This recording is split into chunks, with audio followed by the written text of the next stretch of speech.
is Charlie Kirk. President Trump said Charlie Kirk died, and um, I'd hoped he'd survived the gunshot wound that was applied to him, but unfortunately he didn't. He was shot, I thought, at point blank range. It was 200 yards away. The suspect is still at large. He was shot by a suspect. He's shot dead by a suspect who is still at large. So I want to call for liberal and conservative vloggers to unite and mourn over the passing of one of our own. Yeah, I came into this a long time ago, way back in really 2002. I started blogging, and then was selected as one of the first 128 bloggers ever to cover a Democratic convention. That was in like 2007 for the Democratic National Convention. And all throughout those times, we had a number of people who were rising. Eric Erickson, I think of, who started the blog Wed State, who's not too far from me here, around here in the North Georgia area. Breitbart, Andrew Breitbart, who died of a heart attack many years ago. But we were all familiar with each other. Some of us actually had debates. Some of us debated about just stuff like the economy, like when CNN had myself and Ali Velchi, who's not a classic conservative blogger on it. We're debating about the economy. I won. And then Ali was kind enough to invite me to his office in Manhattan. We had a fantastic time. It shouldn't be this way. It shouldn't be where someone is afraid to say what they want, or we have this headline. This is awful. Charlie Kirk should not be dead. He should not be. He should be alive, speaking his truth, as they say. But instead we have what, well. And that's a legacy. Not just that you organize something in the moment, but that it could endure for a long period of time. Yeah, I never met Charlie, but I can tell you what the Democratic Party looked at him as, and I can tell you that it wasn't a day that went by over the past few years that on a purely apolitical level, we didn't wish that we had someone like him building a movement at that scale. I remember the vice president's recent trip to Greenland. Charlie Kirk was on that plane with Don Jr. And really, unlike anyone else in politics on both sides of the aisle, he existed at that space where you have an overlap of a social movement, a political movement, and actual governance. And so what I believe that we're witnessing here, and it is, I think, at least unprecedented to a certain degree in my adult life, is the assassination of a movement leader. And it's at particular moments like this that I think our country could not be in a more tenuous place. And so I do hope that Democrats are able to stand up now and also acknowledge there were many things he said that I disagreed with, but he had extraordinary political skill and an extraordinary ability to build a movement and build political power. And that is something that he should forever be admired for, to say nothing of as a family man. David Chalian, something the Congressman just said there really strikes me, and you have so much experience, you've covered so many campaigns, you've seen a very long arc of our American politics. I've covered some of them alongside you. The assassination of a movement leader is not something that when I started doing this job, I thought was going to be a sentence that would come out of my mouth in the context of our American politics. What does this all mean?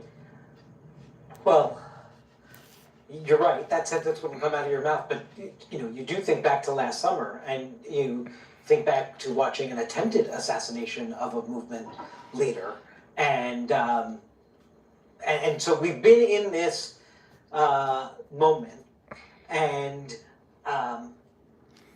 I'm going to freeze that, folks, because I want to add my take here. I don't see Charlie Kirk as a movement leader. I see him as a new media personality who had a point of view and he attracted an audience. And from that perspective, his murder is even more powerful to me because I have an audience. A number of people that I know out there have an audience. And today in media, you see it. I saw it last night. There's a young lady, African American, talking about the need for people to build their own audiences who are in acting and not count on Netflix to build an audience for them. And then using different examples of people who built their audiences. The bigger picture should be it's okay for you to have a point of view and draw an audience and make, as something that's not being said about Charlie Kirk, but he did make money off the audience he drew. There's a documentary on Netflix about a fellow on TikTok I hadn't heard of until last night who drew an audience of millions of mostly middle-aged women because he did nothing more than lip sync love songs on TikTok, and that's it. Okay? Are we going to get to a point where somebody like that is also threatened? We shouldn't be at that point in society, and the way to stop this, the way to send a message that stops it, I believe, is for people on both sides of the political aisle who are vloggers, who are podcasters, to talk to each other and to put out the word that it's okay for everybody to have their point of view and let them have their point of view and don't shoot them. Okay? I mean, just put it bluntly and succinctly, don't do that. Don't even think about it. You have a different point of view from somebody else, talk about it. If there's something going on in your brain where you can't do that and you're being driven to extremes, stop. Seek therapy, talk it out, make a video saying, hey, look, you're going a little screwy in the head, you need someone to talk to. Do anything you can other than that. That helps nobody. Because now we have somebody at large. No one knows what this person looks like, but that person will eventually get caught. And if they don't get caught, it's a tragedy. That person should be caught. And it doesn't matter who that person represents. But I don't see Charlie as the head of a movement, because I've been around long enough to remember a number of Charlie Kirks who were on campus who talked about conservative points of view. Fine, okay? They all drew audiences. Okay, fine. That's nothing new. The point is, what is new is that he got shot dead. And that should not happen. That should not happen. And there's another part of me, I'll be absolutely 100% honest.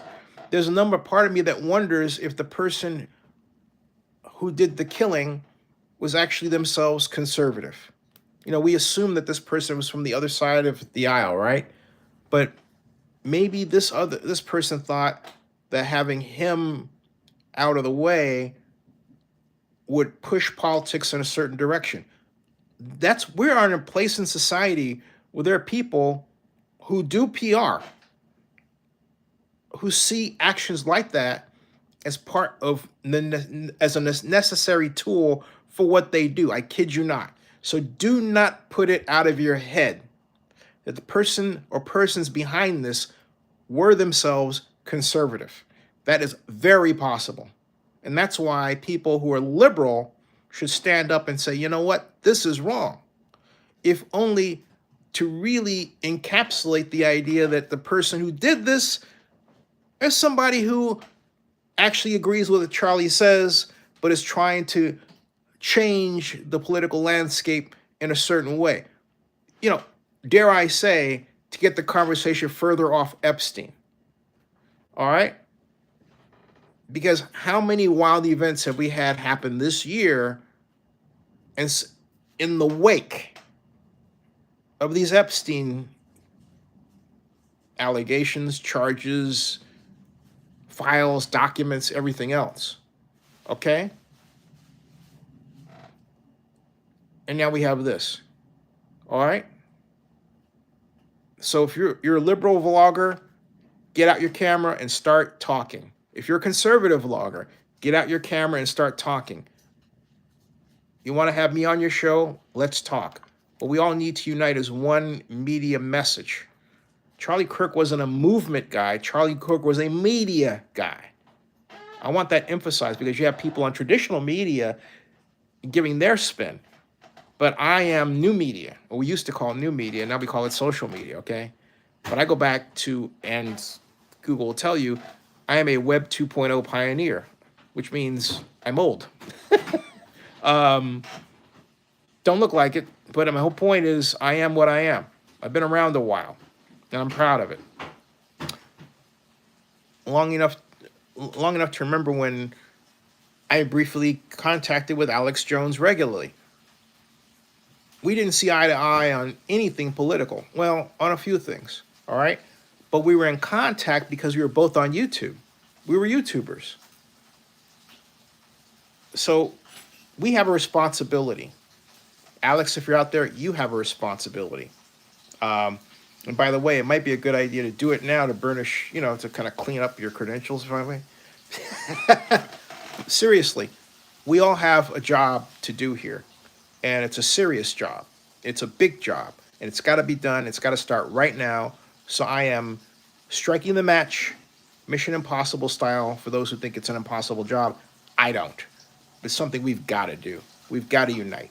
All right. Subscribe to Zenny62 on YouTube and bookmark ZennyReport.com. Thanks.